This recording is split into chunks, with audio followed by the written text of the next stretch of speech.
Empress Delilah, let's see, today is actually August the 12th, 1440, and we are here to get some foundational teaching. So I yield the floor to Empress Delilah Passe. Islam. Will we all rise and face the east, feet at a 45-degree angle, 5 fingers on the left hand, 2 peace fingers on the right, and repeat after me the Moorish American prayer. Allah, the Father of the universe. Allah, the Father of the universe. The Father of love. The Father of love. The Father of love. Truth. Peace. Freedom. And justice. Allah is my protector. Allah is my protector. My guide. My guide. And my salvation. And my salvation. By night. And by day. Through his holy prophet. Through Ali. Amen.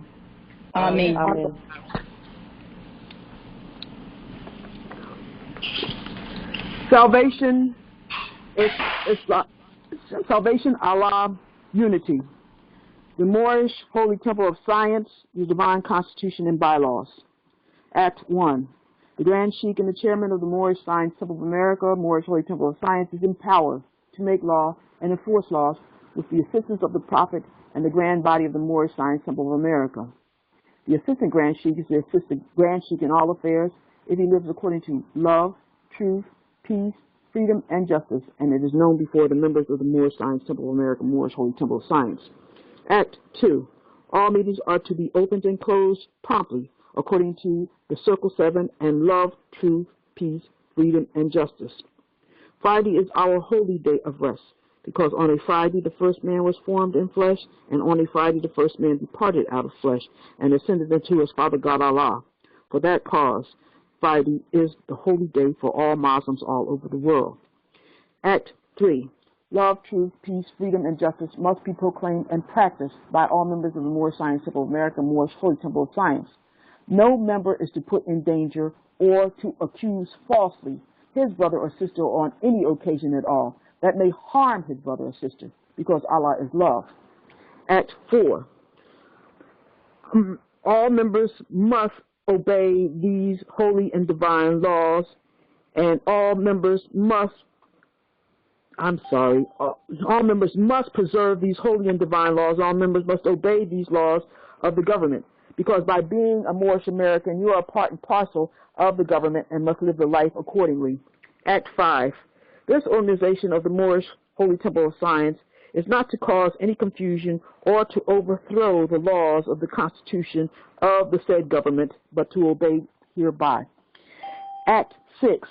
With us, all members must proclaim their nationality, and we are teaching our people their nationality and divine creed, that they may know that they are part and parcel of this said government, and know that they are not Negroes, colored folks, black people, or Ethiopians, because these names were given to slaves by slaveholders in 1779 and lasted until 1865, during the time of slavery. But this is a new era of time now, and all men must now proclaim their free national name to be recognized by the government in which they live and the nations of the earth. I'm sorry.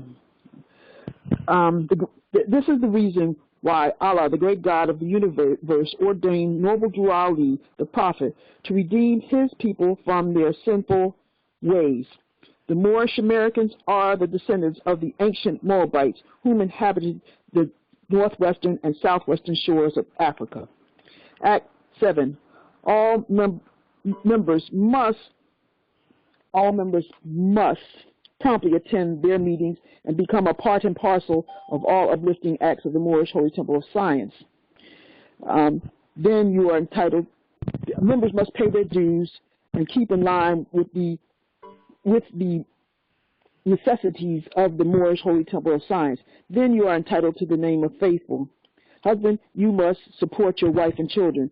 Wife, you must obey your husband and take care of your children and look after the duties of your household.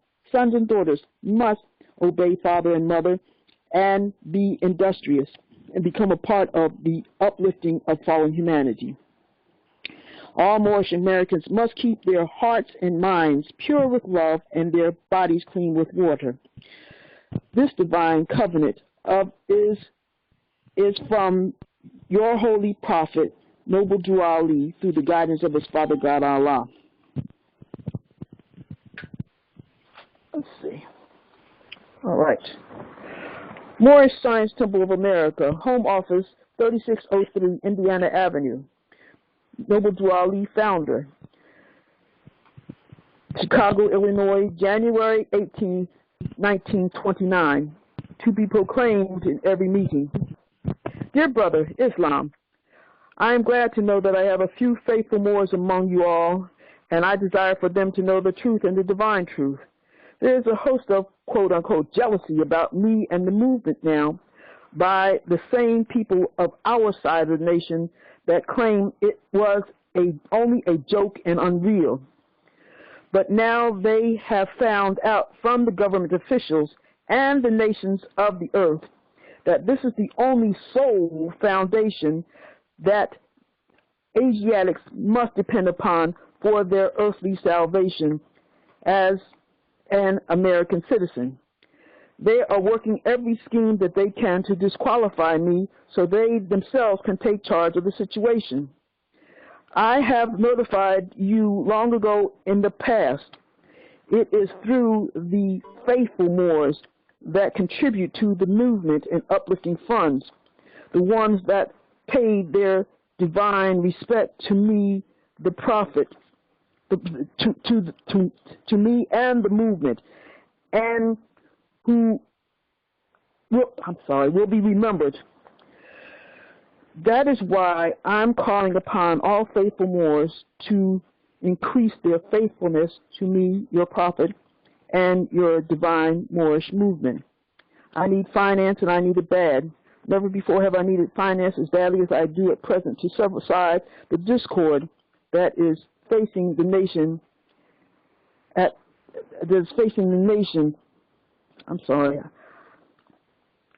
That I may shove aside the discord that is facing the nation. It all comes through jealousy because of my quote-unquote fame and nobility. The nations of the world will not recognize the movement without me, the prophet, being the head.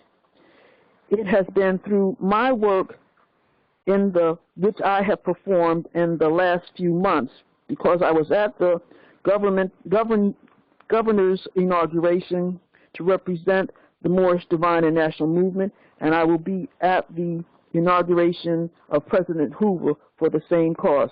Noble Drew Ali. Let's see. Divine warning by the Prophet, Noble Drew Ali. Prophet warns all Muslim governors ordered to read proclamation at each meeting. I hereby inform all members that they must end all radical agitating speeches while at work, in their homes, and on the streets. We are for peace and not destruction. Stop flashing your cards at Europeans. It causes confusion. Remember, your card is for your salvation. Failure to obey these orders will be of severe consequence. We are love, truth, peace, freedom, and justice.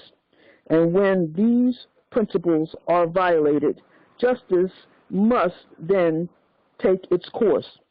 Any member or group of members who hold malicious feelings toward the temple or the prophet, or violate the divine covenant of the Moorish movement will receive their reward from Allah for their unjust deeds. All true Moors will and must obey the law as laid down to them by their prophet. If they should turn, oh, I'm sorry, Jesus. If they lose confidence in their prophet, they should turn in their card and button, cease wearing their turban and fez, and return to the state where I, the prophet, found you. This is a holy and divine movement founded by the prophet noble Juali. And if the prophet is not right, the temple is not right. The prophet, therefore, is sending out the divine plea to all Moorish Americans that they do their part in protecting their prophet and their temple, and the temple. This is an everlasting movement founded by the prophet through the will of Allah to redeem his people from their sinful ways by order of Prophet Noble Juali. Chapter 25, Holy Covenant of the Asiatic Nation. Ye are the children of one father, provided for by his care, and the breast of one mother have given you suck. Let the bonds of affection therefore unite thee with thy brother, that peace and happiness may dwell in thy father's house. And when ye separate in the world, remember the relation that bindeth you to love and unity, and prefer not a stranger before thy own blood. If thy brother is in adversity, assist him. If thy sister is in trouble, forsake her not. So shall the fortunes of thy father contribute to the support of his whole race, and his care be continued to you all in your love to each other. Islam. So usually how we go about this, is the questions. But I did want to address something that was, shared the last time. Someone said, what if the prophet were reading these things today? What would it have an effect? But I'm seeing it being manifest today. There is a host of jealousy. There is someone calling this a joke and unreal. I'm seeing these things, that go on presently, and this is about the return of the republic, which is about life, liberty, and the pursuit of happiness. If everyone has their right to life, liberty, and the pursuit of happiness, which is your unalienable right. Your inalienable right is life, liberty, and the pursuit of property, or the pursuit of property. That's the inalienable right. And so, you were asking, what is the saying said today? But it is. I'm seeing this being made manifest. So at this point, I'd like to have any questions, comments, concerns, interjections, and I yield the floor. Islam. Islam. So when I was thinking about that same thing, Empress Delilah, with regard to what if someone said those things today, partially what I was asking, just as a rhetorical something to think about, is actually how dangerous it would be for someone to say that, for someone today to say that the movement wouldn't be anything without them and being the head of it.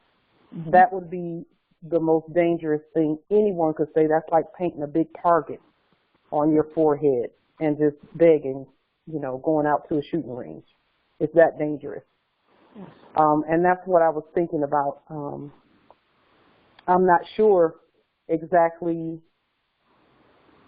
what conditions were going on at the time that the prophet said that, and what the people were thinking. Apparently, it was something that was that needed to be said at that time.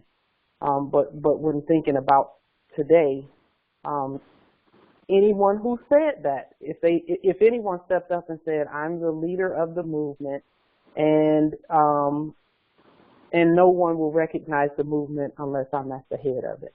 If someone said that today, every one of us would be looking at them like they are from someplace other worldly, because that's just not, that's not something we would say today, because we, again, all more, we sovereign, no one represents the sovereign, and no one leads the sovereigns. We all lead ourselves. You know, that's what self-governing is. And so that's basically what I was saying about that piece. But you are absolutely right, Empress. You know, we're coming into this awakening with baggage from colonization, and that's where that kind of things, the jealousy and people saying it's a joke and whatever they say. Fortunately for us, we get to control our narrative. No one else does. We get to say what this is, and not someone else. You know, so I'm grateful for that, and I'm grateful for all that our ancestors are showing us as we continue the grand rising. Islam. And I'm looking at what a prophet would be. You know, it's a thought of Allah manifested in flesh, all right? So what kind of flesh are we talking about? Divine flesh, carnal flesh? What are we talking about? You know, but you have to be able to demonstrate that you can prophesy, you know, something that's about to happen or is happening or something to that degree. And if you can't demonstrate that capability to do that, then you're no greater than the rest of us. And as I'm saying now, this is the return of the republic. Everyone must recognize that we all have the right to life, liberty, and the pursuit of happiness. And if anyone infringes upon that right to life, liberty, and the pursuit of happiness, then the justice will be meted out by nature. A lot of times we don't even have to get involved with a lot of stuff. Nature will sift out all that needs to be sifted out, and that which needs to remain will be there. So I'm just looking at some of the other things. I still didn't, as I said, I still didn't read to or express the rest of the questionnaire and additional laws, which are in the back of the 101 questionnaire, because so I think someone said, you know, how are we going to say that, you know, ours is better than anybody else's? But the point of the matter is, the prophet said, you must be a prophet unto you. You must be a priest unto yourself. So there's no way that if you're looking for someone to come and save you, you're not going to find that. That's why we must worship under our own vine and fig tree. And we must be able to be competent in our sovereignty. We must be able to demonstrate that we are competent. If you're still acting as that lower self, or juvenile or infantile behaviors are being demonstrated, then you're not capable of sitting at the table with the rest of the Moors who understand what competency is. And so I'm looking at some other things that I reviewed that weren't necessarily in line with what I'm saying right now, but I looked at the 7 elements of jurisdiction. And when you look at the 7 elements of jurisdiction, the court must be competent. And so how must the court be competent? By being sovereign, and that you know that you are attached to the estate, that you're attached to the land, that you're attached to the people, in order to be able to say you're competent, you know, to make that comparative study, that you are competent to make these declarations. And so with the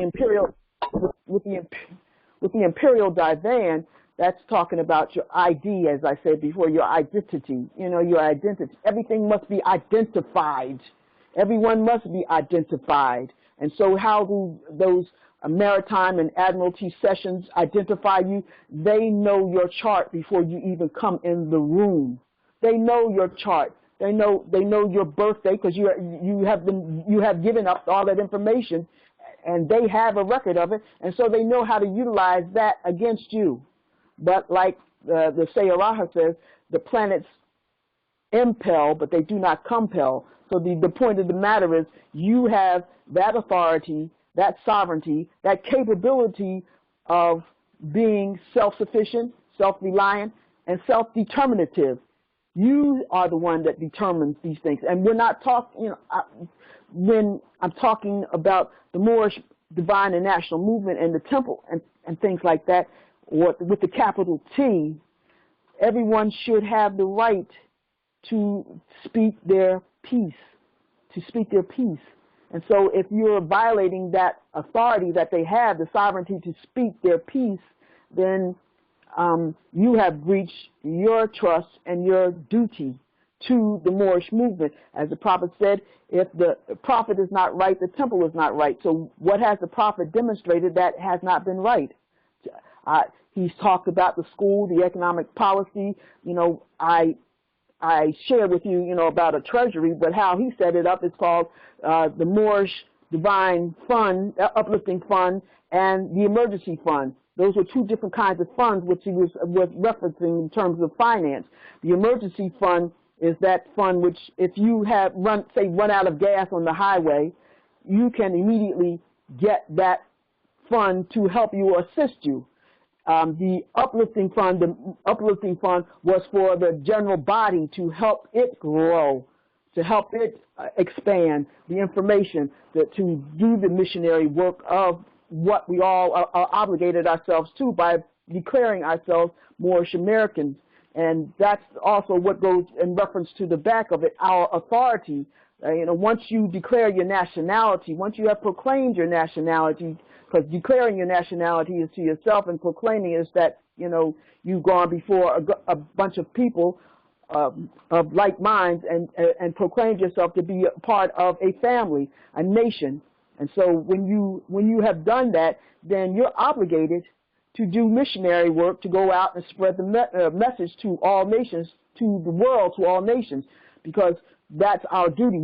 That's what the prophet embedded in this little pamphlet of the questionnaire, the 101 questionnaire. Now I said, I want to keep in line and not go off task, and keep in line with going over the 101 questionnaire and then do the 102s. But I still want to, because I want, as I say, I desire for those within the sound of my voice to ask me those hard questions about what was going on in 1929 that the prophet had to say, to tell everyone to have this proclaimed in every meeting, not just when you felt like it, not when you didn't have, you had a summer cold, but it was the point of the matter. It was to be proclaimed in every meeting, because people didn't recognize what the history of what was going on at that point. To get it on the front burner, for people to ask questions. Well, what was going on? Why was the prophet asking for finance?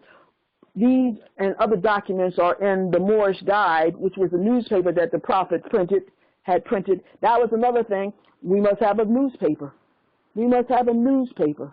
That's another thing, or publication to do a degree. The Moorish American Council has the website, but say, for example, articles, breaking down words, breaking down, things, because we're obligated to change the people. And how do you change the people? Well, you must change the literature. And so that includes us having articles. That's why I desire so much that we become scholarly, so that we can share this information with 7 generations down. We need to share this information so they know that we have an illustrious history, not some shabby stuff that was narrated by a hybrid, narrated by a carnivorous hybrid to that effect. We need our own story told, not by them, the hybrids, but by ourselves, because the way it is given is that we only go back to slavery. And then the whole point of the matter is, I saw a website saying, show me just one sliver or splinter of those boats that we have been taught visually to look at, that we were packed in sardine-like status. Just show me one splinter. They can find dinosaur bones, they can find ancient, things, but where are these ships, supposedly, that were bringing Moors here? But at this point, I think I've run out of my thought, so I'm going to yield and ask for any more questions or comments or concerns, and then I'll proceed with the 101s. Are there any comments, concerns, and questions? Islam? Islam. It's Empress, it's Melo. Okay. See if I can get my thoughts out. Okay. When we proclaim our nationality, it's not like we're joining a club or something, right? We're not enlisting in anything. We're acknowledging what we are from birth, what we have always been. Those of us who are waking up and are conscious to who we are. Like I said, because I've been through so many different religions and creeds, and and some I've just studied a lot of different things. When I hear words like duty and obligation, and even though I'm that type of person, when I'm a part of something, and and then I know that it's good, that it's great, and that I want everyone else to know about, it's just something within me that wants to automatically share it, okay? But that should come from within as opposed to something that's imposed from without, okay? And that's what I think that's what I'm hearing, okay? Is that like some of the others that I've run across, is that you must, especially when I hear words like you must do this and you must do that. I know where you're coming from when you say that, but you have to think in terms of we are Moors, we're all leaders, we're sovereign, okay? And basically we always say you don't tell Moors what to do, okay? They're sovereign. You can encourage, you can urge, okay? And I'm not trying to use semantics here. I'm just kind of just trying to go with the feeling as far as the people that we're interacting with, the people that we're coming to.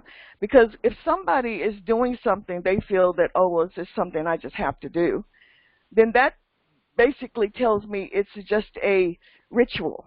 It's not something that whether you call it higher self or the ancestors or whatever, that they have come from within them, to express, without, people call it worship, people call it whatever, okay? It doesn't matter. It's just that that's what I'm about, and I don't feel that everyone. I mean, it's not that everybody has to think the same way that I think. But this is what I see. Am I correct that this is more of it seems like it's coming to where, well, this is something that because you're part of this, you have to do thus, and thus, and thus.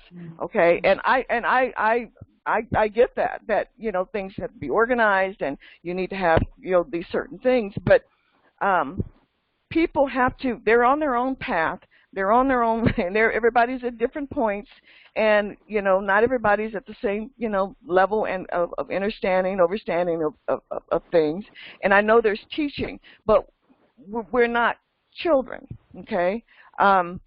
Children have to have certain guidelines and limits that you put on them because they haven't within their brains or within their their overstanding things. You have to take them through certain things, and they need that instruction and guidance. And in some ways, sometimes in the religious and beliefs or the way that they're structured, it's made the people feel like you're children, and yet you have to. And I know why they do that.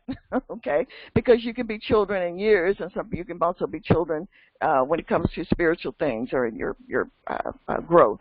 But that's the only thing that I'm looking at is that is that what we're doing? We're imposing something upon our people that's coming from without, instead of giving them an opportunity to let that grow from within them. It has to be something, and I don't know, because I feel like it's always been in me. Okay, so I'm trying to relate here. So I may be the only one who feels this way, but that's and I know Empress Lila, you do get what I'm talking about. So if you can talk on that, I appreciate it. And I yield. All right. Islam. All right. So when you're proclaiming that you're a part of a nation, because previously we were listed as Negro, Black, Colored, Ethiopian, slave names that were given to us by slaveholders. All right. So previously we were known as that. And if you have no consciousness that you belong to a nation, that there's a vast estate with regard to being a part of that nation, then you're not aware that, you can be competent, that you can do things on your own, be self-sufficient and self-determinative, because that's what has been going on all along. We've been relegated to childlike minds, infantile minds, minds of idiocy. We've been inculcated every day that you go to those institutions created by the carnivorous hybrids. There's no love there. There's no love there. Why would we go there? There's no love there. That's the whole point. That's the prophet was saying, love, truth, peace, freedom, and justice.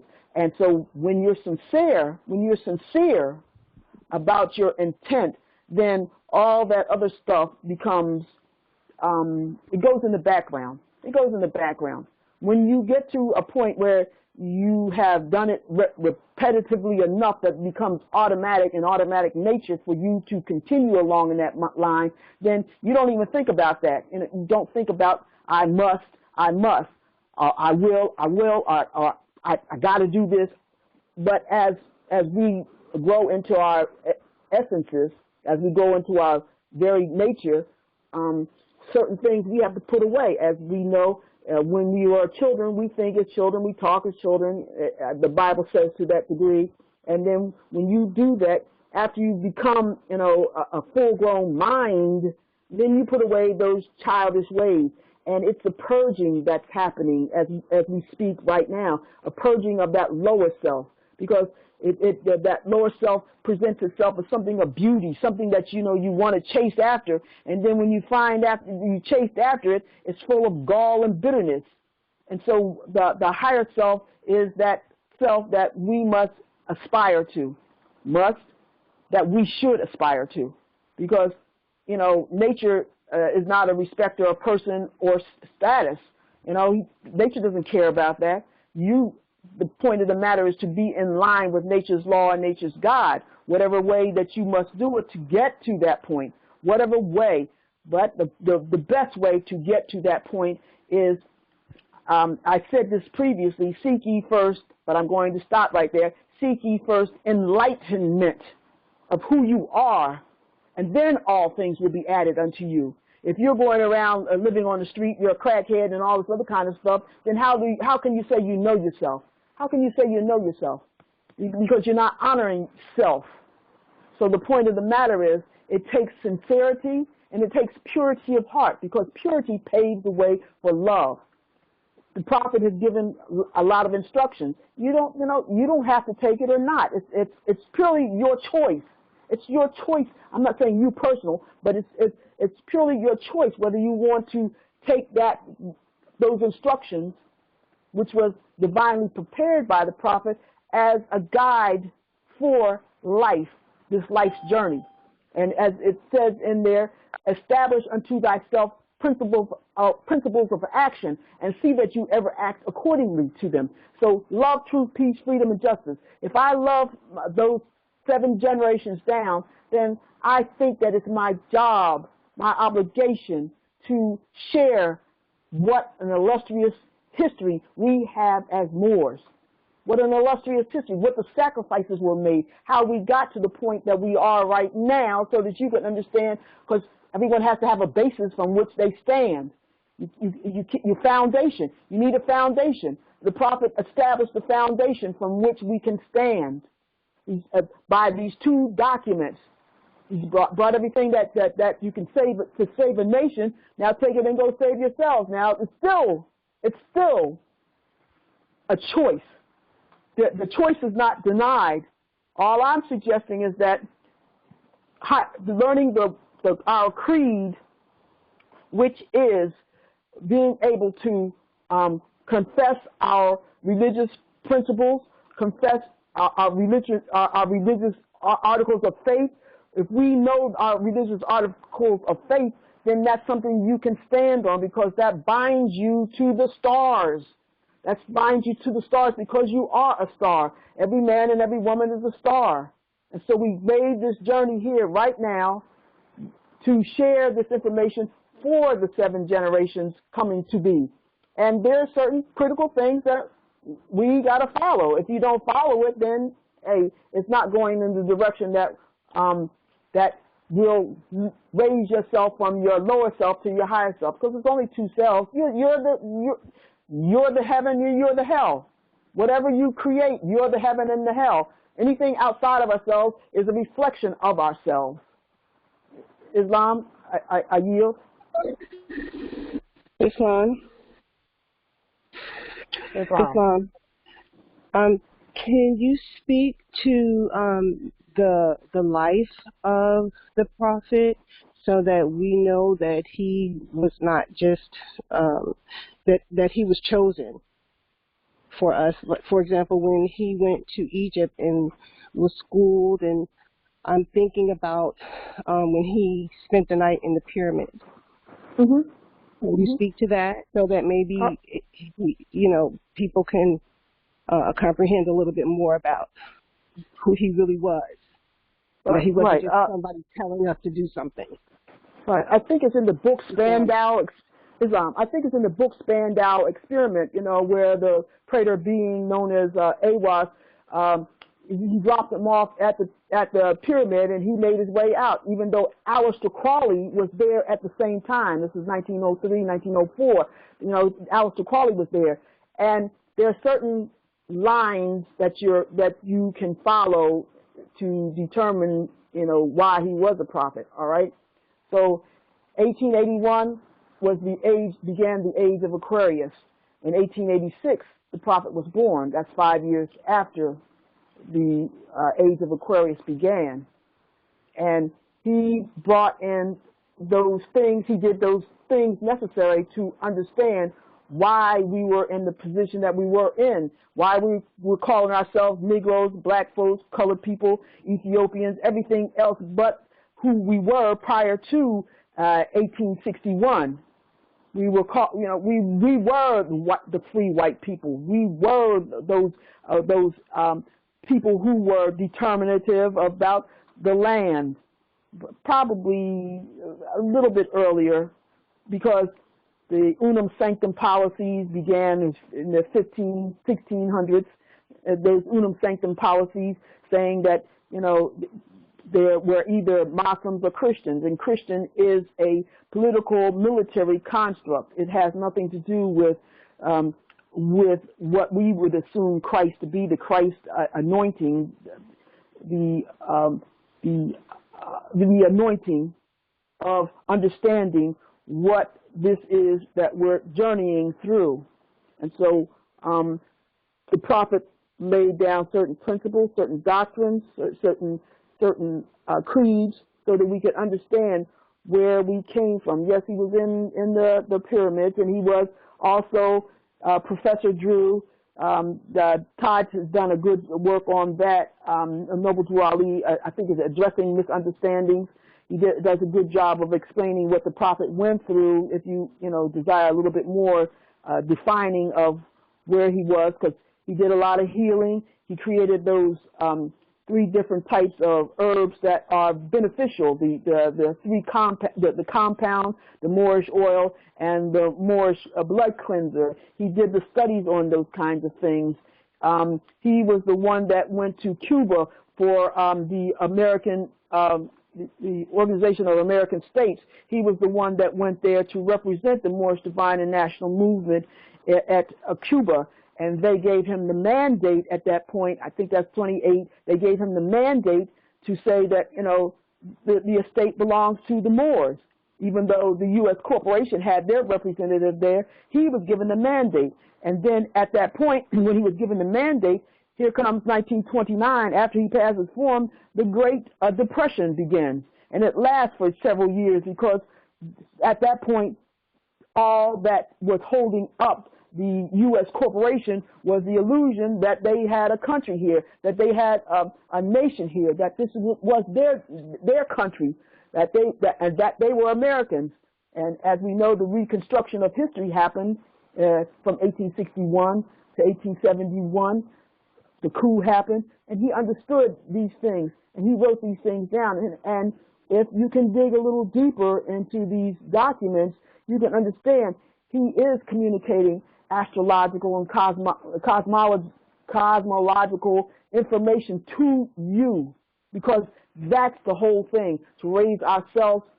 The thing, when I say thing, the word thing means assembly, meeting, council, discussion. World means age of man or growth of man. Age of mind, growth of mind. So we're here to assist in the growth of man or mind.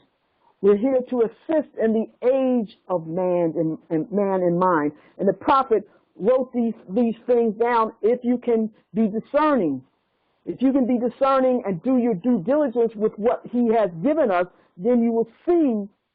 You will see. But that's for those who have ears to hear and eyes to see, and a pure heart, because to recognize what he has given. It's not something that was self-aggrandizing. It wasn't about that, because he realized what the situation was. We were coming out of the Piscean era, the Piscean age, into the age of Aquarius. And again, on the front of the 101, he is carrying her out of the cares of the world. When we say how to begin to uplift the Moorish Americans, by teaching them to be themselves. And so he also said, for what purpose was the Moorish Science Temple of America founded? For the uplifting of fallen humanity. Mother is fallen humanity. He recognized that. He was battling Daddy Grace. He was battling Father Divine. He was battling Elijah Poole Bey. He was battling, I don't, Ward for Muhammad. I think he was there at that time. But he was battling all these currencies, these incursions into what he saw as being what we had to go to next, which is the upliftment of fallen humanity, which is mother. He knew that he had to uplift mother, but he could only say it in a certain form and fashion, in signs and symbols, But that's what these documents do. And like I say, reading the Moorish Guide, you get a sense of where the prophet's thoughts were. He talks about Islam. He talks about caveat emptor. He says, Moors are upright, independent, and fearless, and care for their loved ones, and follows the prophet to a destination or destiny not unknown nor uncertain, because he has prepared the way. He's already prepared the way for us. And by getting into your metaphysics, which is the science of being, who you are, you have an Akashic record. You came here with an Akashic record. And to open that up and to examine it for self, to know who you are, is part of the natal chart, your identity, your identification. You're the same. The natal chart demonstrates you're the same as who you are, who you demonstrate. So I hope I've explained some of it. But, I know there's other questions and stuff like that, but if you write the questions down, and if you have concerns, I will do all that I can to answer all the questions, the hard questions that you might have of me, all right? And I yield. Islam? Did I answer the questions? Did I address, did I get close? Islam, yes. Yeah. Islam. because I want it to be right and exact. Law is right and exact. Yes. Law governs all events. Law governs all events. So I desire for it to be right and exact. No shadow of a doubt that what the prophet has brought us is something that will raise us in the science of being, the science that deals with ultimate reality. I yield. Islam. I just wanted to add that in law there is a specific meaning to the word must as opposed to may or should or Islam. But Islam, there again, if you're reading your mystical key to the English language, you would understand what M. Every time I see the words M, A, and S, I know mother's message is in there. I know the message is coming from mother. M, A, S. It has to do with our reflection, which is our sons. But every time I see the word, a term with the letters M, A, S, I know that that it is a message for me to discern, to dig deeper, to get to the root. Islam, I yield. All right, Islam. Islam. Any questions? Any further questions? All right. Islam. I just have a couple of verses to add to what you said, and it starts from chapter 29, verses 1 and 2.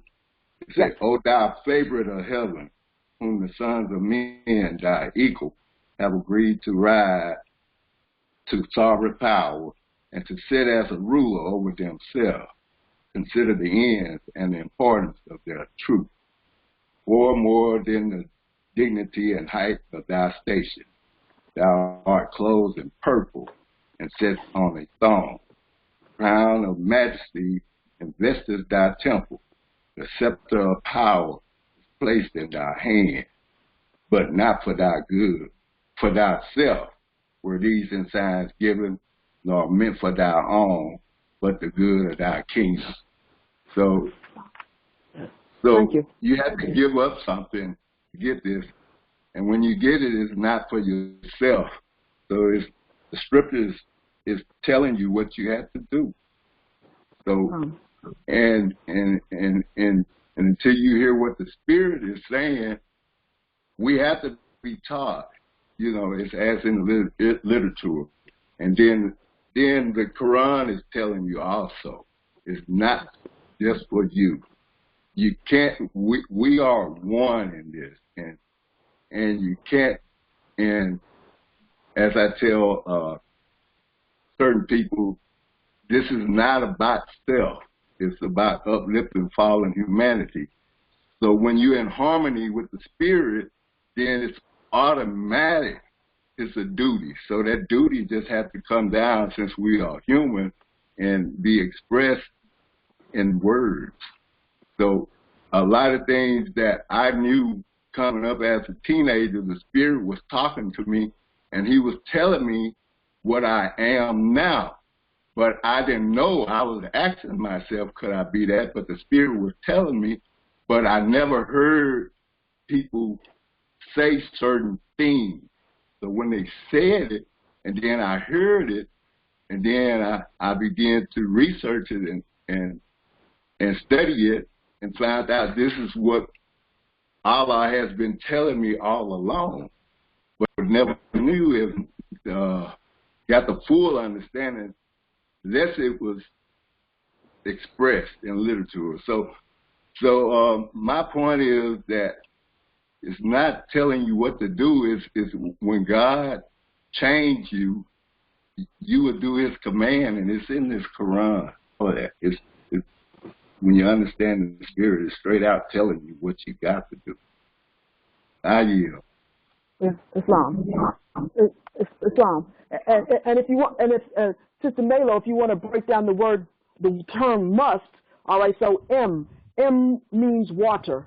U is about you. right? And S means something that becomes many, and the T is the cross. And if you look at the glyphs for the planets, you'll see that all of us have to bear a cross.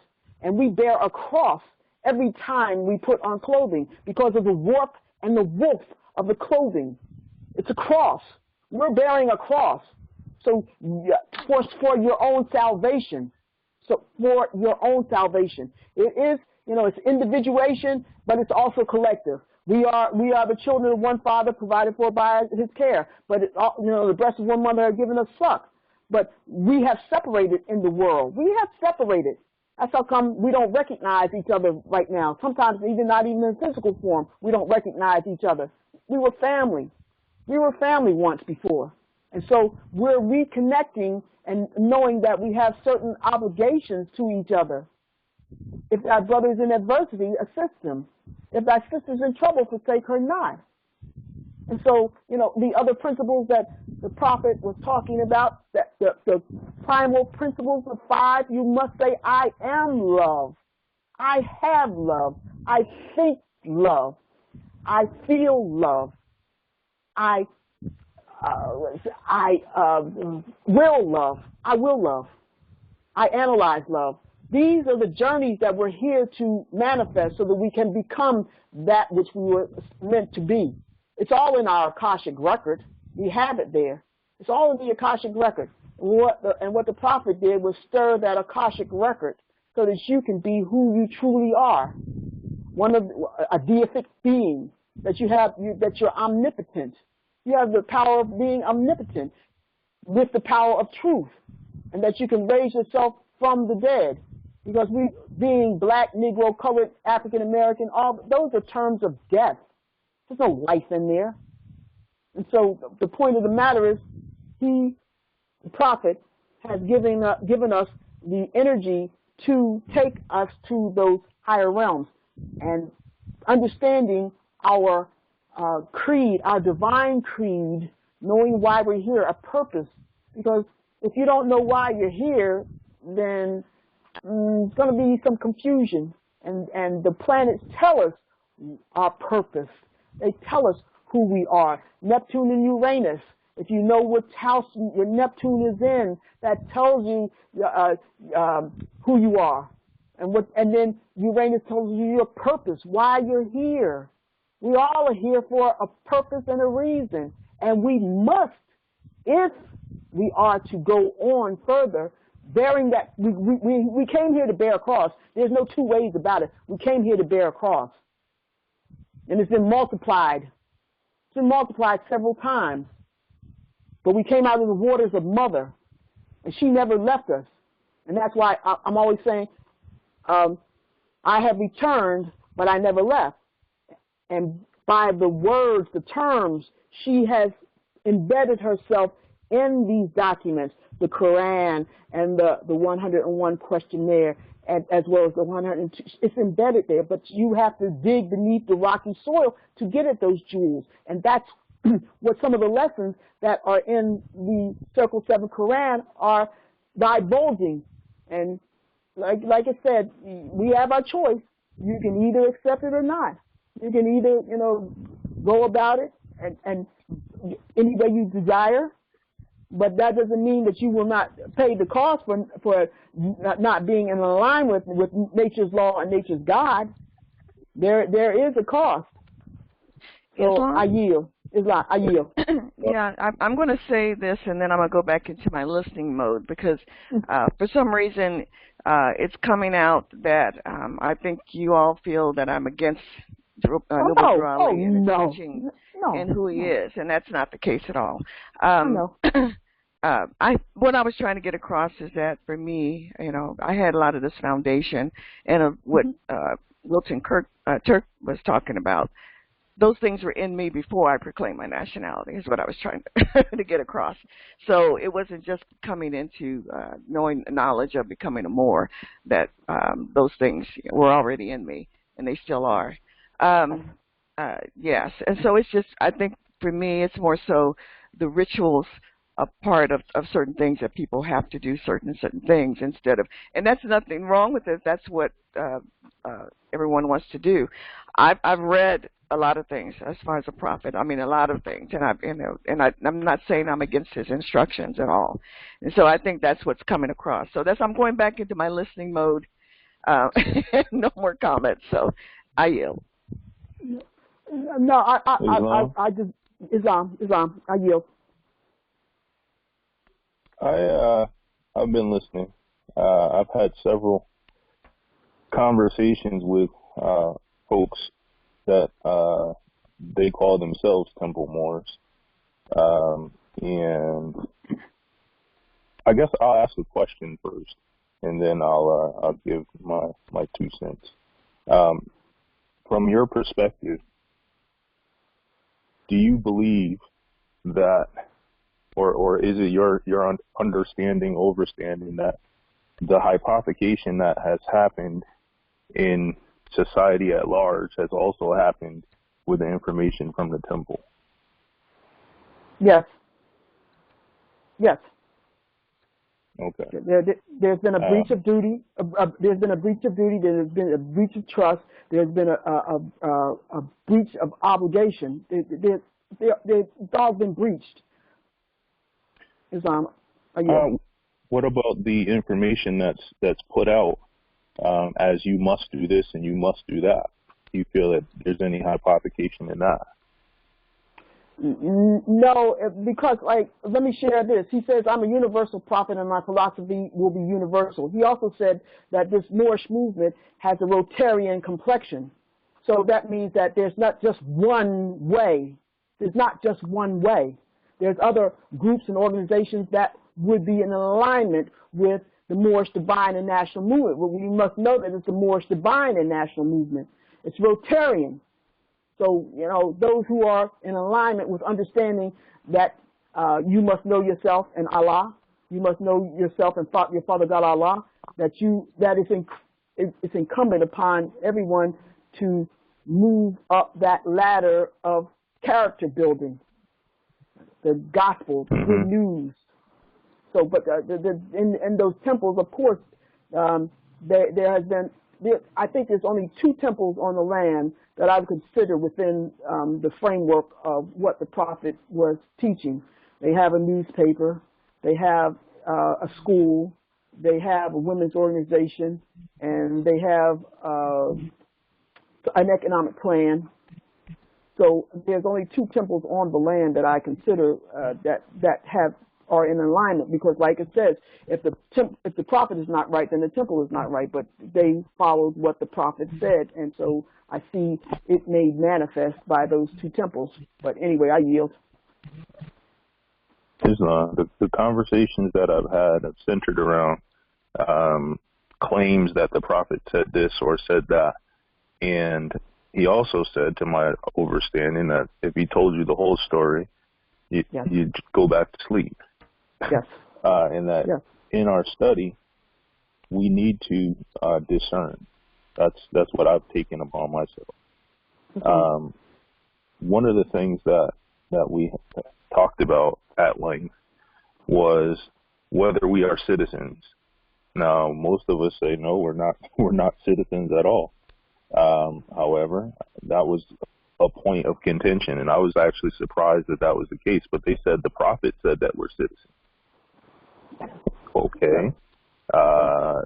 I didn't hear that, but I also know that he said it. We cannot be citizens. The 13th Amendment, 20 sections, Section 12 says we cannot be citizens. So, right, go ahead. Well, citizens of a corporation as opposed to a nation, a nation. You have rights. You have a free ballot. You have a free ballot. The republic. We're citizens of the republic, but we haven't been claiming that. But then let's go further, because the metaphysics of it all. If you don't dig beneath the rocky soil, you will never get to the jewels. Citizen doesn't. We have to break those old habits that we thought were the end all and be all. We have to begin from scratch. We have to rise from the ashes. we have to rise from the ashes, and this is going down to ashes. The corporation is out of existence, and more and more by the Moorish American conflict doing the work that is being done with regard to, we know we are in that we're competent to handle our own affairs.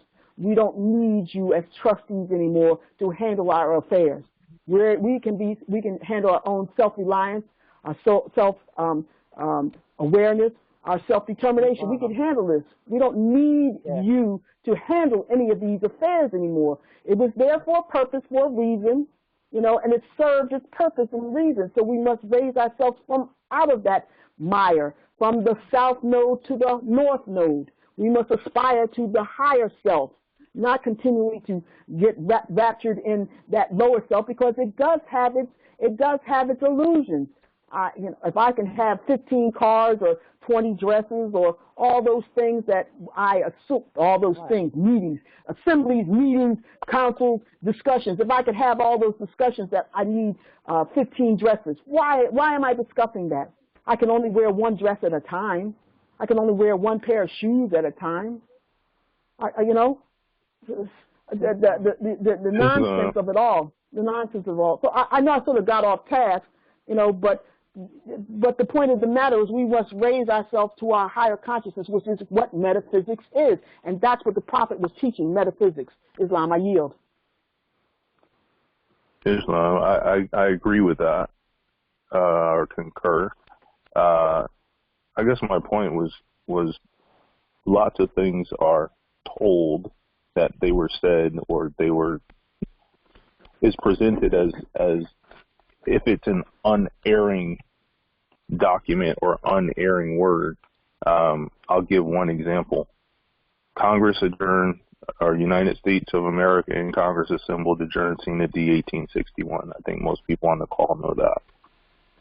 That was the end of the Republic. The Organic Act of 1871 created a democracy and corporations. Everything after that was corporations. I think everyone knows that as well. So in 1928, to say, or at any point after that, to say that we're citizens, or to say that it was said that we're citizens, when all of this information is both, as you said, Rotarian in nature, universal, and to provoke introspection and discernment, I can't square that. I can't square being a citizen, or that it was said that it was that we're citizens.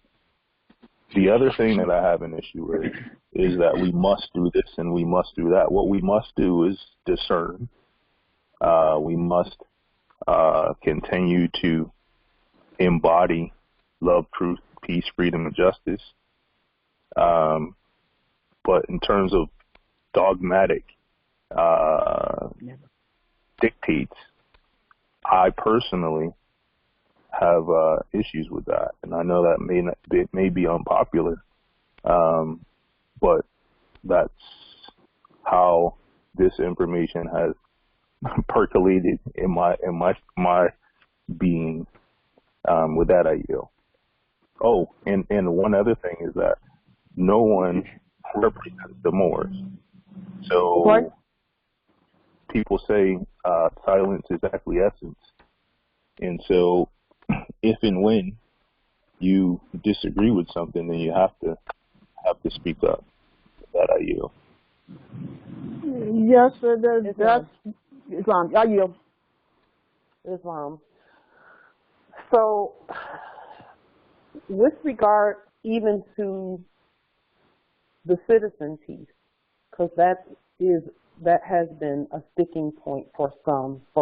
It was for me as well. Today, I would not call myself a citizen. I'm a national. However, in the future, I may call myself a citizen, but it will only be because the corporations are gone completely out of here, and there are no Albion hybrid carnivorous vestiges that remain in terms of any misunderstanding about who's who. Right now we're clearing the air about who's who and who's what. Who is the who, which is us, and who is the what, which is them. And so when you think on a universal level, now remember, we're not just relegated to one dimension. We can go into all other dimensions, and we're headed that way now. That's what the Grand Rising is. And as we begin to go to that level, then the word citizen, when you're talking about the entire universe and all of the beings that are in the entire universe, when we've elevated to that level, then we're talking about citizens of a universal body. Yes. But never, ever will we ever be. Okay, there's a little bit of an echo.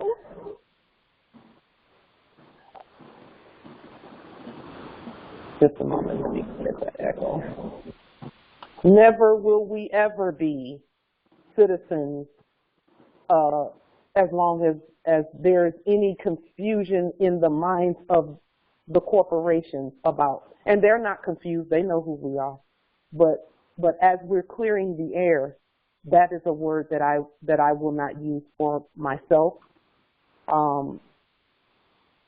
Although, again, when we're talking about universal standing and sovereign standing in the universe and in the galaxies, etc., then we're talking, that's more of the language that we can use at that time when we rise to that point, and we can spell it the way the Phoenicians, want to spell the word citizen, and we get to define it. We control our narrative. No one else does, and I do mean no one.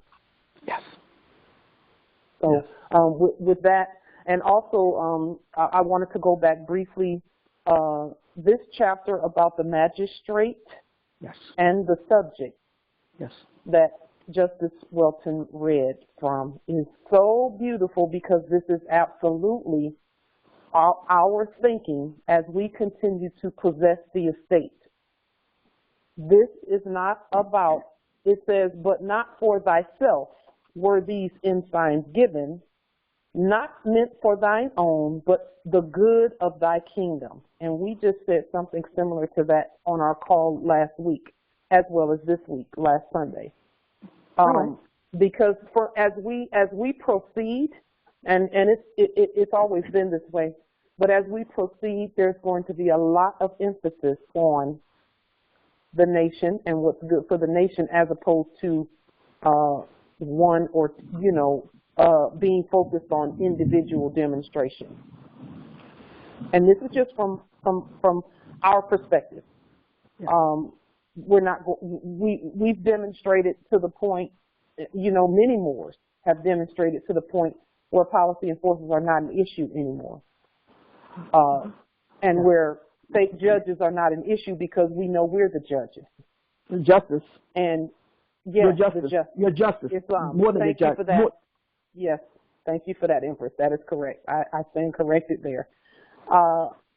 And now we are speaking more from a position or our sovereign standing, and all that we say and all that we do is about the good of all. No one can, we cannot move individually. We must move together.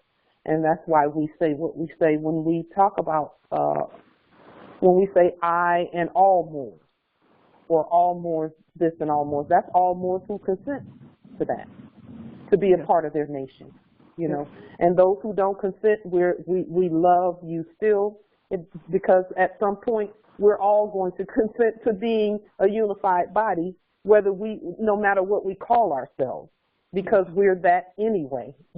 That's what the bloodline is all about. We couldn't separate ourselves from one another if we tried. Islam.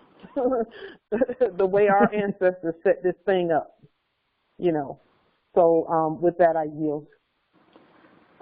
Yes, I agree wholeheartedly, because like all of this stuff, the estate belongs to us, but as we're purging ourselves from this illusion and this lower self stuff, you have to be mindful about wordage and verbiage and things like that, because we're trying to get rid of old ways, old comfortable ways that we are so familiar with and that we need to purge ourselves from.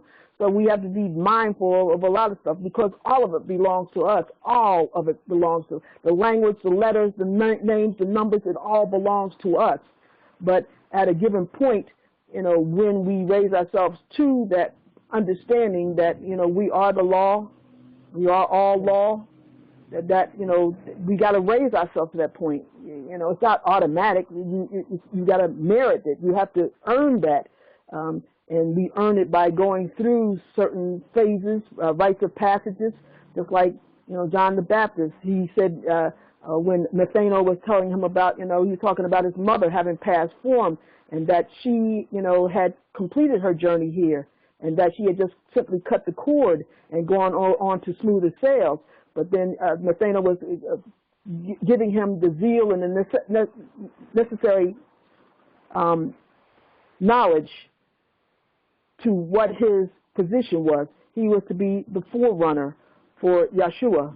He was to inform the people what is to come. And so there are a lot of forerunners, and I'm seeing like Tajiri as being a pioneer, because she's taken a lot of hits, bows and arrows and everything else, the stones and everything that's been thrown at her, and she still rises. She still has overcome it and understood what it is. But it's all a part of the learning. It's nothing good or bad. It's just what it is. It's our lessons, because we came here to get lessons. We came here to get lessons and to teach, because that's the whole thing. Learning what love is, learning to teach, learning to learn and to teach true knowledge from the heart for the divine redemption, because everyone has to be redeemed. Everyone has to be redeemed, because we came here for this experience. The perfumes, the odors, the true sensations, and the all of love. And we came here to meet a foe. A soldier never knows his strength until he meets his foe, and thought is developed by the exercise of strength. So you're by meeting a foe, you're exercising that capacity, that faculty that you were given from Allah. It says the treasures of Allah, the gifts of the understanding are the treasures of Allah. Understanding being that faculty that you were born with. The gifts of the understanding, the treasures of Allah. He appointed to everyone his portion in what measure seemeth good unto himself. So, Sister Melo, you see it from that perspective, because you're seeing through your fleshly eyes. Sister, like Tajiri, she sees it from her perspective, because she sees it through her fleshly eyes. I see it through my perspective from my fleshly eyes. But the point of the matter is, we can go from carnal flesh to flesh divine, because we all know that we don't escape this this illusion without having gone through that dismal crypt that we can raise ourselves from and out of, and it's been demonstrated numberless times by Yeshua. How he decided to walk that path himself, so that he could show that, what he had done, all men shall do, can do. And greater things yet we can do. We shall do greater things yet. So the idea is to get into the metaphysics of it, the metaphysics of what this is we're studying about. Why are we studying the metaphysics? Because as the definition says, it's the science of being. We have to be something other than what we are. We're growing. The growth of man, which means world. The world means the growth of man and the age of man, or the growth of mind or the age of mind. And we're here to assist and make that sacrifice to assist in that age coming to be. And so by pledging yourself to your nation, you make a certain commitment when you pledge yourself to your nation. You're not going to be dishonorable. You're going to practice love, truth, peace, freedom, and justice as our established principles. But Red Raleigh Bay. But opening that circle 7, it surface-wise, you can get some information from it, but then to go deeper, because he's explaining the signs. He's explaining the signs of the zodiac. He explains that. And if those who have ears to hear and eyes to see can see where he's explaining that. But like I say, he divinely prepared this information for us because we needed it the most. He came here because we needed it the most. We are the ones that really went to sleep. We're in dishonor. And it says, the great covenant is, honor thy father and thy mother, that thy days may be long upon the earthland, which the Lord thy God Allah hath given thee. We were in dishonor of our mothers and fathers, our foremothers and forefathers. We were in dishonor. And so this is to bring honor back to them. The movement was to bring honor back to them, especially to mother, who is reflected in her son, mothers and sons. There's nothing here but mothers and sons.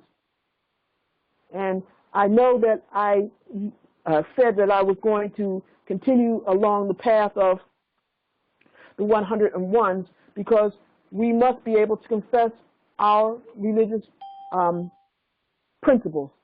We must be able to confess it because religion has to do with binding yourself back to the stars, binding yourself back to getting in line with nature's law and nature's God, the deific life, Mercury, Mars, Venus, Earth, Jupiter, Saturn, Uranus, Neptune, Pluto. We're to align ourselves. The last 3, the further planets outward, are the higher vibrations of Mercury, Mars, and Venus. So they're the higher vibrations, an octave above. And so going to learn how to be that which you are, the higher science, the higher senses, the consciousness of this particular place that we planted ourselves on, known as Earth. We came through the Stargate for a reason, for a purpose. And we must know who we are.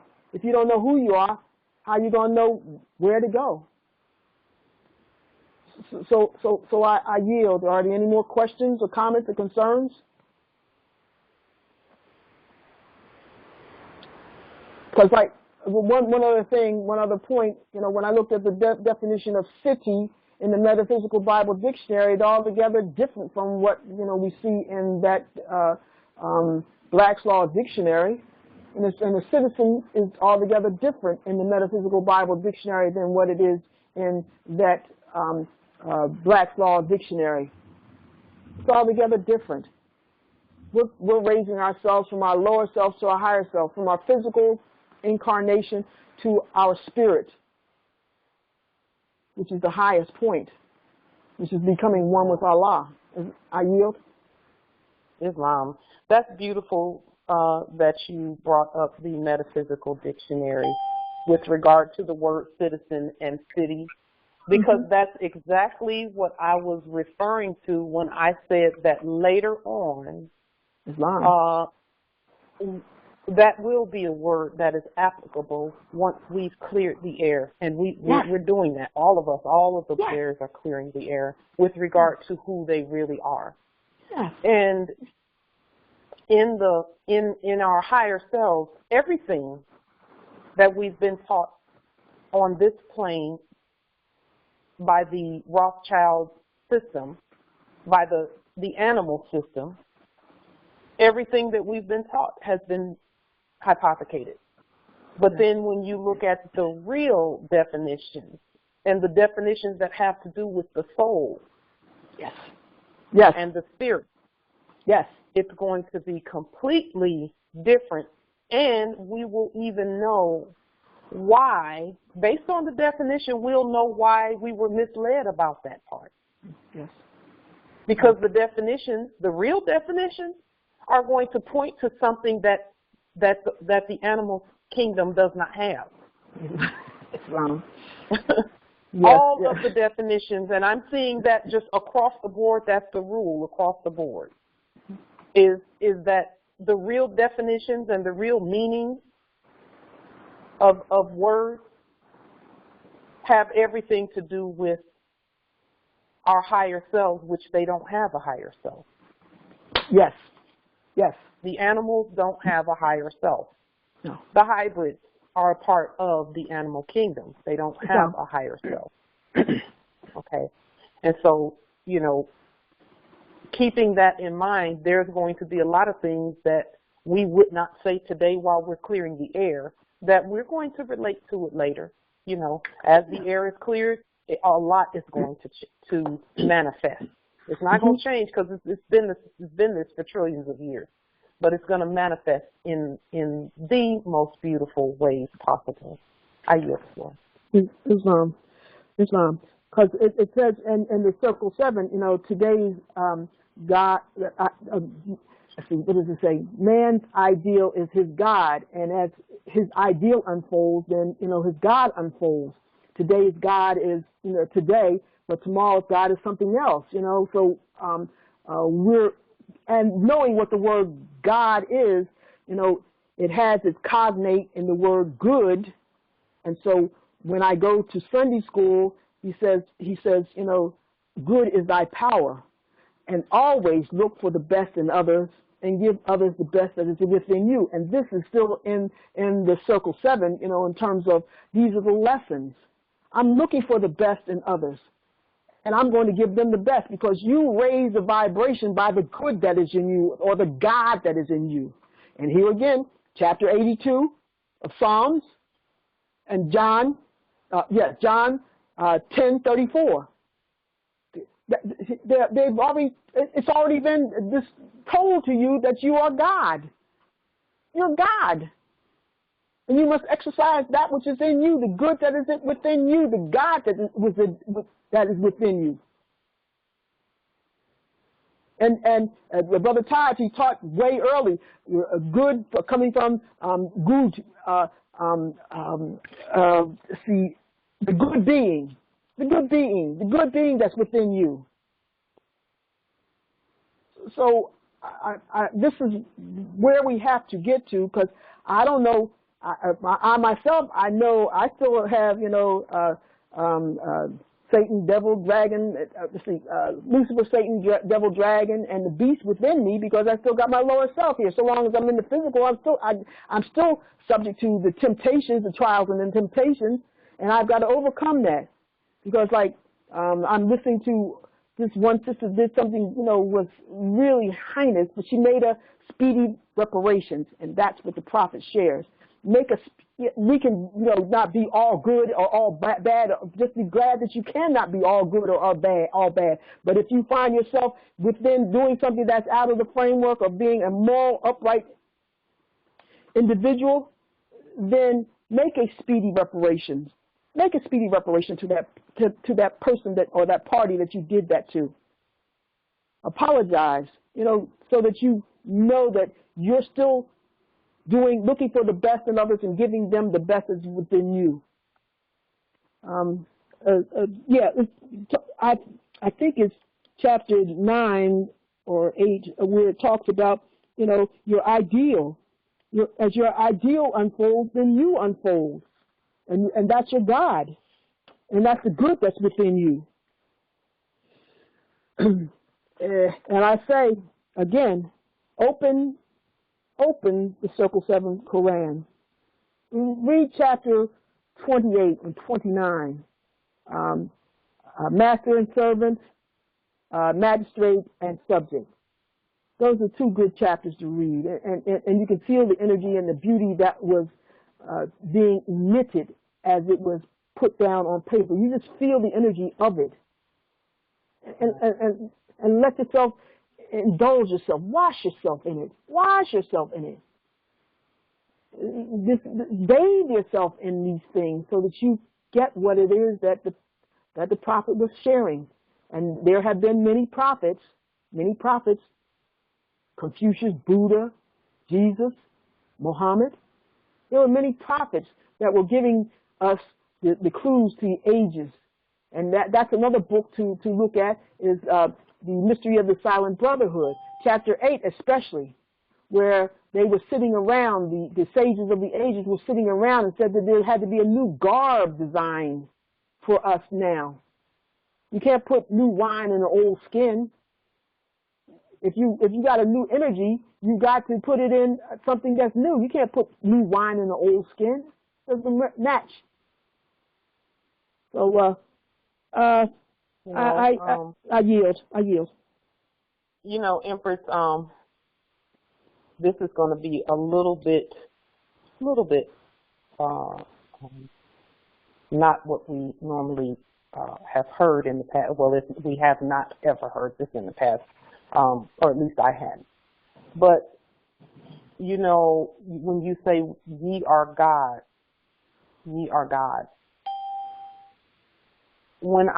this just became clear to me over the last few weeks, because I grew up in church, and we used to sing the songs about how God is this and God is that and God is loving and kind and, you know, his wrath is this and that and this and that, but his kindness is greater and all of that, not knowing at the time, but I know now, that we were actually singing about our ascended selves.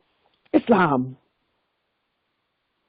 And so that caused me to go back these last few days and just listen to some of those songs that we used to listen to back in the day, and pull the ancient energy of what we were saying. Because see, even when we were in the church, we were teaching the subjects how to treat God, what to say and what to do. We were actually teaching while we were in our sleep, just like they were teaching us how to govern when we were in our sleep. Islam. You see.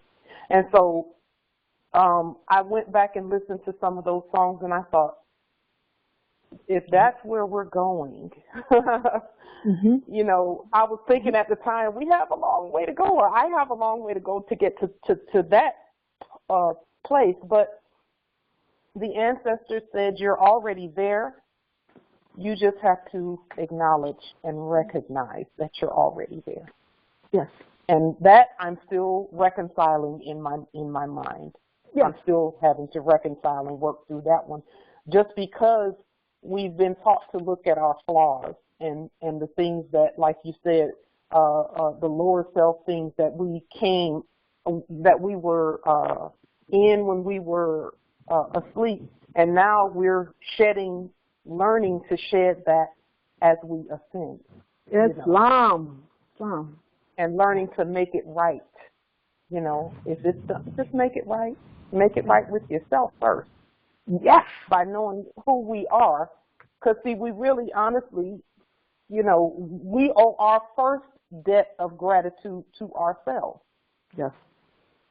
Once we know who we really are, we know we're really God. We really are God, all of us. Yes. And so, you know, it gave me just a completely new vision with regard to gospel songs and things like that, because a lot of times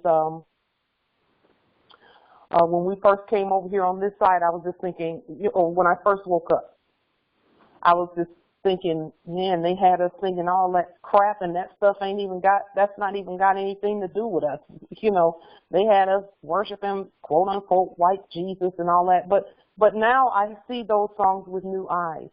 Oh. And you know, and it's a totally different thing, and all I'm thinking is, ancestors, I already know you're going to get us there. It's going to be awesome to see when we get there. Islam, I yield. Islam, because like, you know, it's a highway to heaven. Nothing can get up there but the pure in heart. Nothing can get up there but the pure in heart. Come on now. Yes. Come on now. Yes. Yes. Islam. Yes. Islam. Yes. Islam. Islam, may I say something? Islam. Yes. Islam. I just wanted to comment, and I know that, well, I feel like it's a concern that we all may have had coming from other places, you know, and not wanting another, you know, quote unquote religion to follow. Or, you know, we must, you know, in terms of rituals. So I get that. But I think, well, I'm going to stop using the word think. I know that we all are here on this path. We just don't remember that we agreed to be here together to do this work. Islam. Islam. Yes.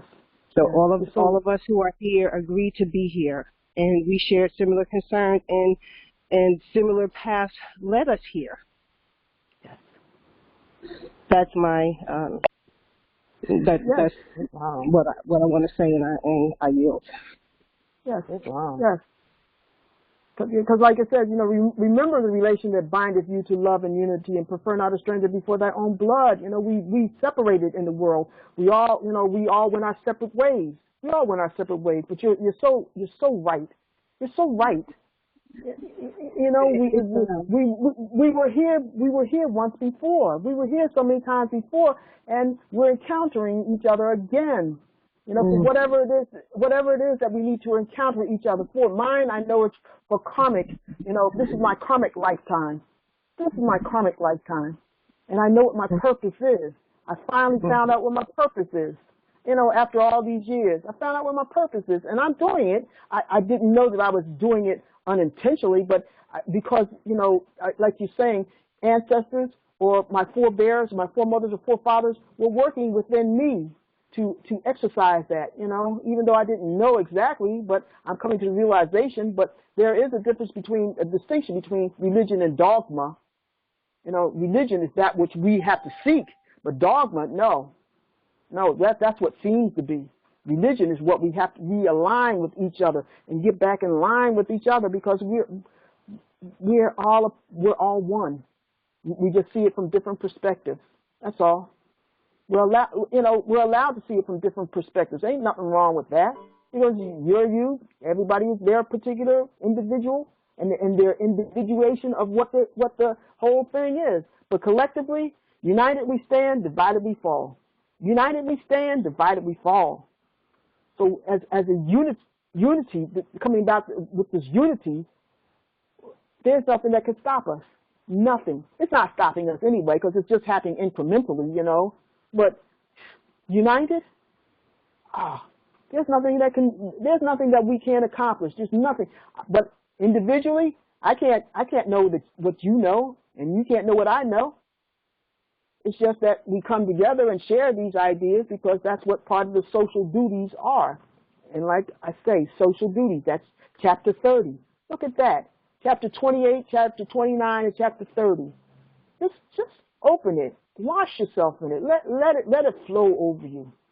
Let the words, just the terms, come to you and speak to you. That's what the prophet was doing. He was speaking. He was sharing the information because mother, there ain't nothing but mothers and sons here. Mother, wake up. Wake up, mother. You've been asleep too long. You know, everything then went to the hell in a handbasket. So let's wake up. And you have the Akashic record.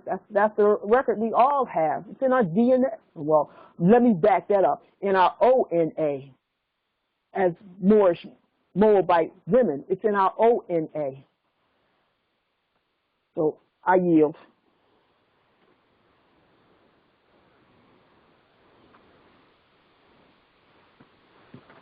Any questions? Any comments? All right. Islam. How you doing, Sister Dalla Passe Ill? This is Frank Ill. Islam. Philadelphia, PA. Sovereign land. Jack Maxon just now. Well, I didn't know exactly where it's at too. It's around the corner. What I like to add is You know, I'm 70 years old. Mm-hmm. I had a birthday August 5th. I know you're pretty good. I think it's 99 and 101. And I hear the people, and I'm a better listener than I am a talker, believe it or not. I came from North Carolina in 1966, and I joined the temple, and to me it's like going to a church. Yes. I started really, which is a blessing, like Taj Bay, supposed to be called in 99. He's supposed to have died, but he was here to help people like, civics, and he reminded us that the prophet taught civics. I even went to I belong to two temples here in Philadelphia on 2022 South Street and 5th and Dolphin Street, and they arguing with one another. That's the first thing I picked up, and all we do is keep reading so one believer, John Gibbons, is reincarnation. Had not been for Ty, I have missed 2011, and so he helped me in a sense of taught me civics, and Abdullah taught me etymology, and then with you, I see you sitting by his side, taking it all in.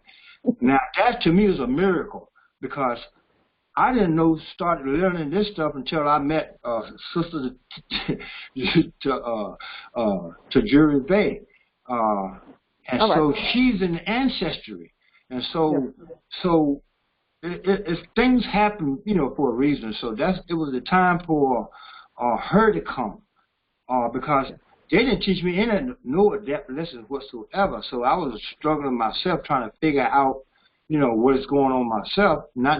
So it was meant for her to be here, because I love her ancestry story, because I knew it in the DNA, and so you see the lesson we get from Taj, I could tell that he influenced her and enlightened her. And the incidents, I ain't about being locked up no more than me, but somehow or another, it's an honor to meet her, Taj Bay in particular, quite naturally, Valentine and all the other Dilbert Blair, and Bobby Hammond. I don't listen to everybody. I'm a better listener, so I'm learning from her about she's how to actually stand, and peace is the way is powerful than a missile, and so thank God for her. And thank God for Taj to influence her. And can you imagine 47 years, and I'm just learning, thanks to Sister Light Jury Bay, her ancestor, she's just a blessing with that. It took her to get locked up, but I'm learning so much. Because now I'm actually know everything you said, because I'm a better listener. I mean, we know about Captain Dover, Nosha, Nulo. We know about mind, Dr.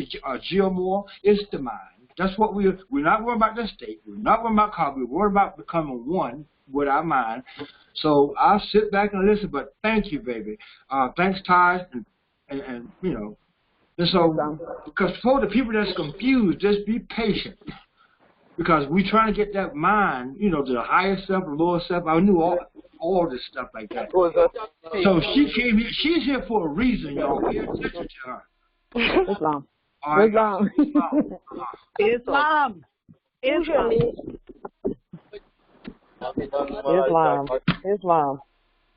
Mm-hmm. Yes, it took me getting locked up. That's right. You know what? That was something that I will not trade. That is an experience that I will not trade. Islam. Where's Granny? All right. So I'm looking at the time. I think it's what is it?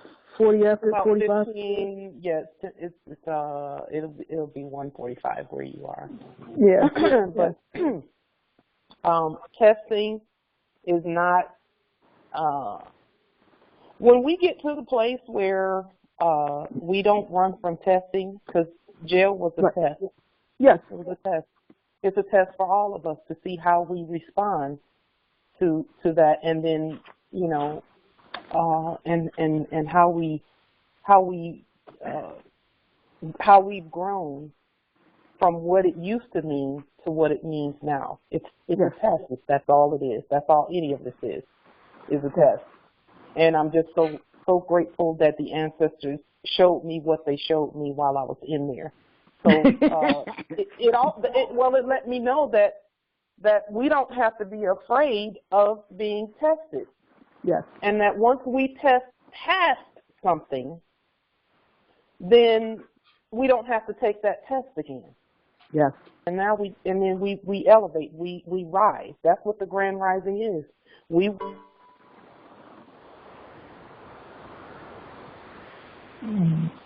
Yes. Did Light, did you get knocked off? Looks like we lost it for a second. She'll get back on. We lost it for a second. But anyway, yes. And, you know, they're like Islam. You want Light? You back on? I'm here. All right. Yes, I'm here. I'm going to mute where there's a little bit of feedback coming from a couple of places. So, you know, the tests become other tests after a while, you know. Yes. And each test, you know, that's what the grand rising is. And so I've learned to love the testing and know that when we get to a certain point, and the thing is, if I ever had to go through that test again, I would do the same things I did previously. You know? It wouldn't be as long, though. You would not be in there as long. and I doubt that I would be in there at all, because I know that it's a test. Yes. And our ancestors know what they're doing. Right. I trust them. So even if that did happen, I trust them. I already know that they know what they're doing. Yes. And so, you know, I don't worry about any of that. We have the grand rising is not repeating the same patterns over and over. It's rising. That's right. You know, and so we don't have to keep repeating the same tests over and over unless we refuse to pass them. Right. Right. And I'm grateful for all the teaching and the information that the ancestors are giving to our nation, because there's no test we can't pass. There's no test we cannot pass with what we have today. Mm-hmm. Those who are incarcerated, I would say this, because I know it in my heart, that those who are incarcerated, when the metaphysical peace is peaceful, you know, when there's no war energy, they can actually say, I hereby set myself free. Yes. Because in reality, no one has the authority to hold them. That's right. It's only by our consent that they even take us in the first place. Yes. Okay. And so when the energies are right, Moors can free themselves that way. Yes. It happens all the time, whether we realize it or not. Yes. So with that, I yield the floor. Islam. And, you know, and then, you know, like what I'm sharing is, you know, just learn what love is. You know, learn to love. You know, we've been taught hatred, slander, lewdness, murder, theft, and everything that harms. You know, and I like I said, I shared earlier, I've been seeing where people are saying slanderous things, you know, against the Moorish American consulate. They're saying, let's see, like, as Todd says, everything will be unmasked. You know, I was sharing with him the other day because I had a little concern about something, and he said, you know, it's just unmasking. Everything will be revealed. There will be no one who has not been revealed. And so if you are not right with Allah, if you're not right with yourself, if you don't know yourself, then, you know, you will suffer. Justice will meet its course. Justice will be handed out. And so, you know, like I say, I'd rather be on the right side of that blade, you know, that double-edged sword than, you know, I'd rather be at the handle rather than at the end of that sword as it comes slicing around, you know. And I know that love is that key that will, you know, take me there.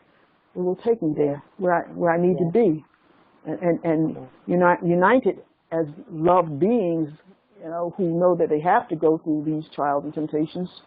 You know, hey, it's a saving power. It's a saving power. Love is a saving power. So, all right. So no one has any court here. Oh, go ahead. Islam, I just want to say something real quickly about going to jail because ever since I've been, it's in my spirit. I've just been crying for days because, and to make a long story short, it's so much about what God told me 42 years ago. He told me when I was first joining the church. I don't know why at that moment, you know, that Great Britain and the United States was going to come tumbling down. And he was sending me into the church, I guess, to see certain things. But to make a long story short, to me, it meant so much to me after that experience in jail because I done been in those jails, and I know how they treat people. And when they ask you certain things, you almost have no choice because you're up under threat, duress, and coercion. So you had to say something or do something. So you being like entrapped. But to just see God has set me free and everything is going just as planned as he spoke to me 42 years ago. You know, I'm affected beyond measure. You know, and my soul just crying out hallelujah every day. So, you know, so I realize this is my duty, you know, and I know what my forefathers, mothers were, that's what I am without a shadow of doubt. You know, we can pick our battles, but the victory is ours, you know, because Allah is leading on and victory is assured. You know, we can pick battles, you know, we can sometimes, you know, you got to retreat. Sometimes you know, can parry, you can, you know, come forward. And sometimes, you know, you have to back up. It's like the other one is, you know, sometimes you eat the bear and sometimes the bear eats you. But, you know, the point of the matter is victory is assured so long as Allah is leading on. Victory is assured. So with that, I did want to find. I did want to find out. Are there any? I just want to, you know, always to have the announcement of whether there's going to be any court cases coming up soon. I just want that to be part of, you know, what we're about. I need it. I want it. I desire it to be announced because it's nothing like it. Whew, nothing like it. It's demonstrating justice. Justice has returned. It says, will Jesus return? Yes, justice. Jesus means justice. Yes. Justice has returned. You know? Yes. Yes. So we did have a court action during this call and so we're grateful for our sister Justice Chatali for her court action as well today. Even though we were not able to attend, we send our love and support as well, as we do for all of the court actions. Yes. Yes. Islam, Empress. Hi. I did have my court action today, and it was completion of the court action and arrest command. So I do have some more coming up, and I have another one on the 15th. My heir was kidnapped, my grandson, and so I've been burning the midnight oil, getting these liens up and everything, and so but then I had the court action for the postmaster here, and so I did that. But so now I'm doing a court action for CPS and the attorney that tried to represent my grandson. So those are coming up. What is the court information, Empress? I'm sorry, go ahead, say it again.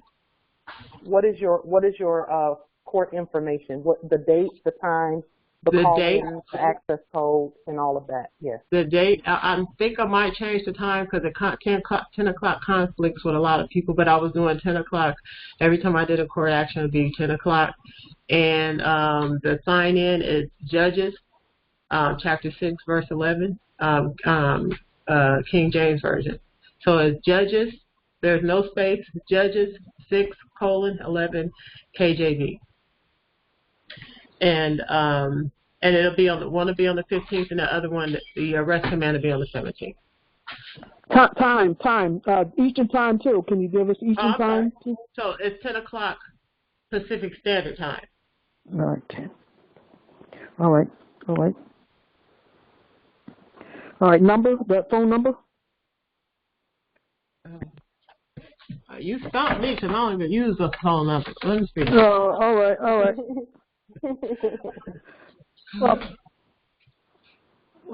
Well, yes. Give me a second. Let me look.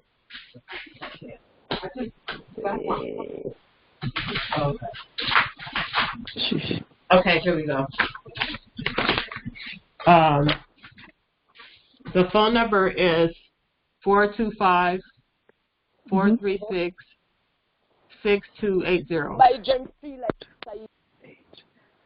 All right. And access code? 647293. 293. 647293. Yes. All right. So. All right.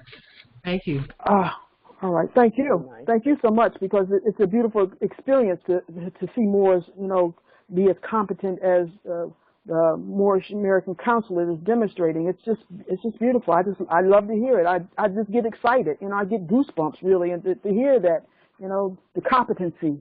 It really is, because me and my daughters, we're just traveling through this journey, and so I think they get procrastination from me, or some. I have like a vigilante type spirit where I'll jump to help somebody else, but then I'm slow on my own stuff. And so I think everything that's happening to us is just kind of pushing us, Yes.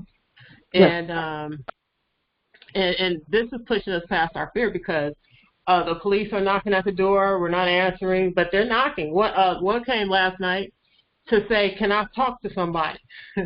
So you start to learn what position you're in when they are asking, and they're they're not trying to knock down your door and stuff.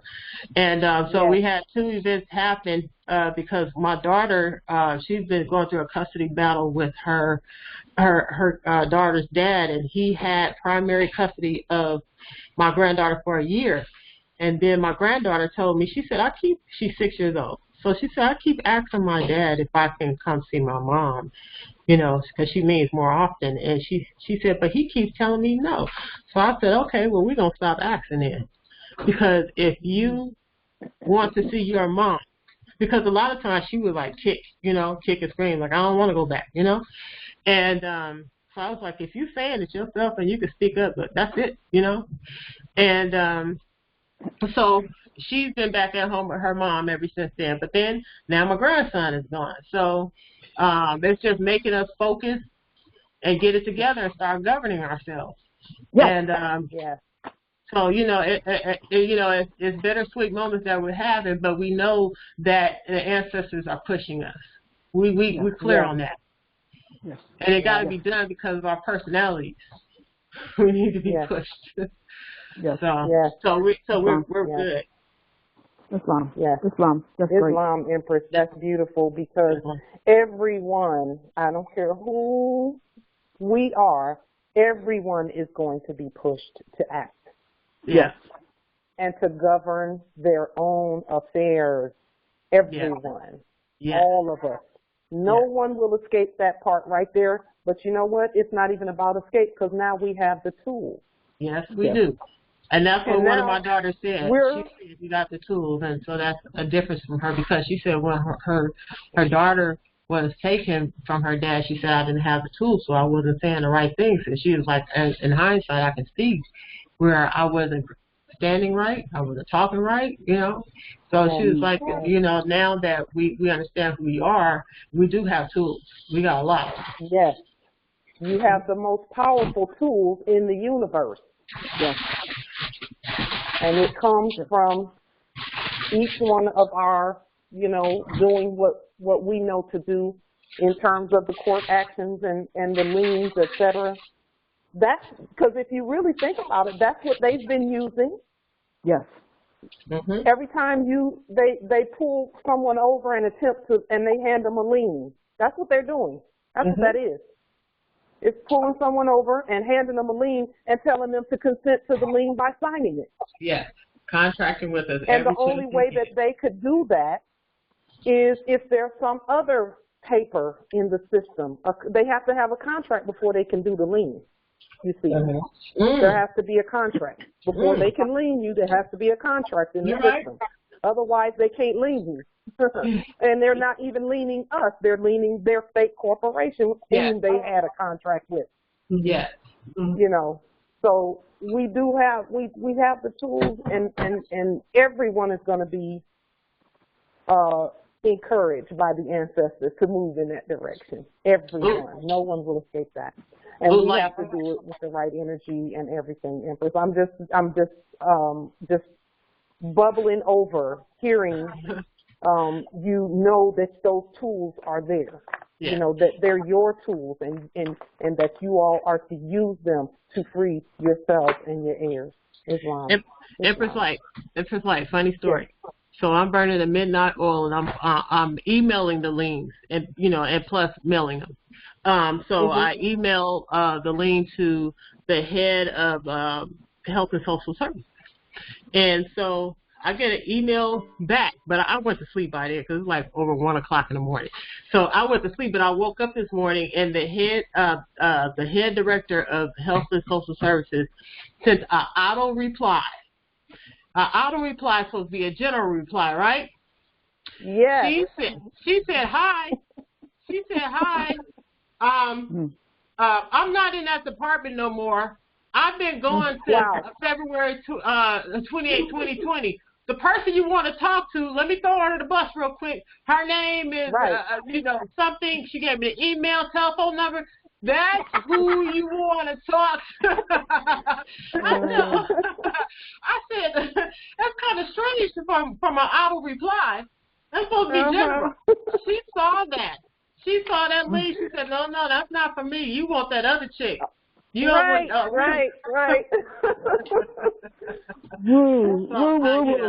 Listen. Yeah. You know, all I can think about, Empress, you're just affirming what I was going to say anyway about all that the Moors are doing, is that at one point we were always seeming like we were on the run.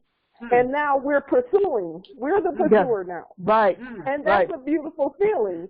We don't have to run from anybody on our land. And to me, that was that big, hairy monster that we were looking at that I asked the ancestors, look, y'all gonna have to show us how to get past this thing right here. Yeah. And all we had to do was just write a few things and sign in red. And do some court actions and stuff, and that's it. And we're past that stuff. Islam. Islam. So what my children say nowadays, it says it's no fun when the rabbit got the gun. You know, that's what they say. All of that. It ain't no fun when the rabbit got the gun. You know. So all of that. So it's a little after, and stuff like that. And I know we wanted to talk to the sister in, she said French Guinea, or did she say that? You wanted to talk to her, right, personally, or something like that to that effect? So I would like to close down this, the session today. And again, I'm going to still do, I'm going to do just each document by themselves. I want to do the 101, but I haven't finished, doing them because I haven't read the additional laws, nor have I demonstrated what the back of our authority is on the back of that 101 document, our authority. And it's some potent and powerful energy there that has been established. But like I say, and like he said, this movement has a Rotarian complexion. So, anyone that's in alignment with the Moorish Divine and National Movement is, our friend.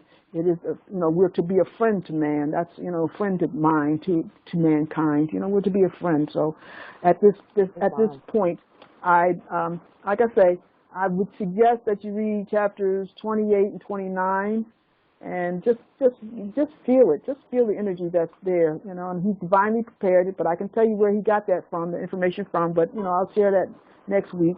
So. Anyway, with that, I'd like to end this, and you can talk with the sister, continue to talk with the sister at the beginning. All right. So, with that, I want to thank you, Empress Delilah. We love you so much. I love you. I love everyone that was within the sound of my voice, and I, will continue to love you, and I will never stop loving you. So let me share that with you. All right. I will never stop loving you. So Islam. So peace and love. Peace and grand rising. Peace and love. Peace and love. Peace and love. Peace and love. Peace and love. Grand rising. Peace and love. Grand rising. Love you all. Peace and love. Love you. Peace and love, everybody. Love you. Grand rising. Grand rising. Grand rising. Islam. Grand rising. Grand rising. Grand rising. Grand rising. Grand rising. Grand rising. All live Islam. No.